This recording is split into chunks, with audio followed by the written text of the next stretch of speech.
எரேமியா 31, 31லேருந்து 34 சொல்லப்பட்டிருக்கும்.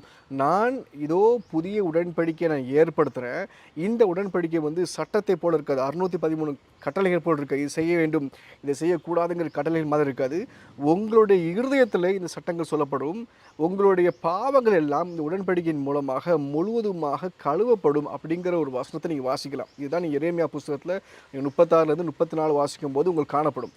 இது அப்படியே ஆண்டவர் கொண்டு வராங்க. ஆக்சுவலாக இதே மாதிரி பார்த்திங்கன்னா ஏசாயா புஸ்தகத்தில் 41ஆம் அதிகாரத்தில் 6ஆம் வசனத்தில் ஆண்டவர் யாக்கோப்புங்கிற அந்த ஒரு சிறு கூட்டம், அதாவது இஸ்ரேலுக்கு வந்து 12 கோத்திரங்கள் உண்டு, யாக்கோபுக்கு 12 பசங்க உண்டு. ஆக்சுவலாக இந்த சின்ன ஜாதியாக இருக்கிற இந்த யாக்கோப்பின் ஜாதி, அதாவது ஆபிரகாமின் மகன் ஈசாக்கு, ஈசாக்கின் மகன் யாக்கோப், அந்த யாக்கோப்பை தான் ஆண்டவர் சொல்கிறாங்க. இந்த யாக்கோப்பின் ஜாதி உலகத்துக்கு முழுவதும் பார்த்திங்கன்னா ரட்சிப்பை கொண்டு செல்கிற ஒரு ஜாதியாக இருக்கும் என்று ஏசாயா மூலமாக 49